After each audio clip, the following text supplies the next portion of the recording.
ជំរាបសួរបងប្អូនទាំងអស់គ្នាសូមស្វាគមន៍មកកាន់វីដេអូមួយទៀតរបស់ខ្ញុំដែលនៅក្នុងវីដេអូនេះដែរខ្ញុំនឹងបង្ហាញបងប្អូនទាំងអស់គ្នានៅទីតាំងដែលអាចថតរូបស្អាតៗនៅជើងភ្នំកំពង់ត្រាចទីតាំងមួយនេះដែរគឺខ្ញុំចាប់យកប៉ែកខាងកើតនៃភ្នំហើយខ្ញុំក៏កំពុងតែធ្វើដំណើរទៅកាន់ជើងភ្នំតែម្ដងចាទីនេះគឺភូមិពូអឹងគឺជាកន្លែងដែលបានរៀបចំឲ្យមានប្លង់ថតស្អាតដែលមានទីតាំងនៅពីខាងកើតជាប់ភ្នំកំពង់ត្រាចតែម្ដងចាសម្រាប់មួយនេះដែរគឺជារូបថតប៉ុស្តិ៍ដំបូង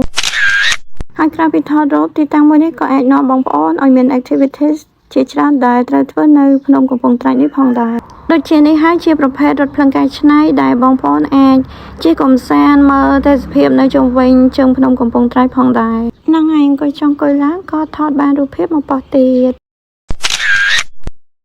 ចាបន្តទៅនេះទៀតគឺបងប្អូនអាចថតរូបថតនៅទីនេះដែលមានដាក់អក្សរខ្ញុំស្រឡាញ់ភ្នំកំពង់ត្រាចហ្នឹងទីហ្នឹងក៏ខ្ញុំឃើញសម្បូរបងប្អូនយើងថតរូបដែរគឺស្អាតមែនទែនឥឡូវនេះនៅក្នុងភូមិពូអឹងហ្នឹងតដែរគឺខាងគាត់មានតោងចាហើយខ្ញុំក៏បានថតរូបថតមួយចំនួននៅកន្លែងតោងហ្នឹងផងដែរស្អាតចាដោយនេះខ្ញុំបានបញ្ជាក់តាំងពីដំបូងអញ្ចឹងថានៅទីនេះគឺមានសកម្មភាពជាច្រើនដែលបងប្អូនអាចធ្វើបាននៅភូមិពូអឹងអញ្ចឹងមុននេះគឺបងប្អូនបានឃើញរថភ្លើងកែច្នៃដែលយើងអាចជិះមើលទេសភាពជុំវិញភ្នំកំពង់ត្រាចក្រៅពីនោះបើសិនជាបងប្អូនមិនចង់ជិះរថភ្លើងកែច្នៃនោះទេក៏មានសេះហ្នឹងហើយបងប្អូនអាចជិះសេះជុំវិញភ្នំតែម្ដងឬក៏ជិះរទេះសេះក៏បានដែរចា៎ហើយនៅទីនេះខ្ញុំក៏បន្តចាប់យករូបថតបាន2-3ប៉ុស្តិ៍ទៀតដោយដែលបងប្អូនមិនឃើញចាហើយបញ្ជាក់ម្ដងទៀតសម្រាប់ភូមិតាអឹងនេះគឺជាទីតាំងហាងកាហ្វេ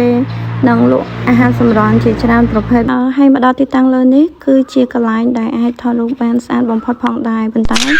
កន្លែងហ្នឹងខ្ញុំបានតាមកប៉ោះឲ្យបាត់រូបថតអស់ទៅថតយូរហើយដែរសម្រាប់ប្លង់មួយនេះដែរគឺយើងមើលចំពីខាងបងទៅចាគឺភ្នំកំពង់ត្រាចមើលទៅគឺដូចជារូបក្បាលនេះចង់បងប្អូននៅចំពីមុខហើយឥឡូវនេះដែររថភ្លើងក៏បានយកម្ដងមកហើយប៉ុន្តែ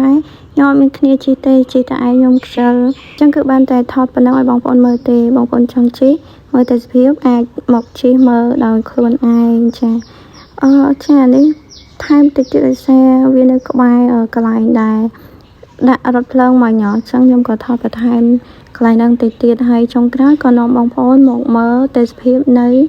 ខាងលិចភ្នំម្ដងចាខាងក្រៅចាខាងលិចភ្នំគឺជាផ្លូវរថភ្លើងចាហើយផ្លូវរថភ្លើងហ្នឹងគឺជាកន្លែងដែលអាចថតរូបបានស្អាតខ្លាំងមែនទែនបងប្អូនប៉ុន្តែស្ដាយដោយសារខ្ញុំបានរូបថតអស់លេងតែម្ដងនៅសល់តែមួយស្លឹកនេះឯង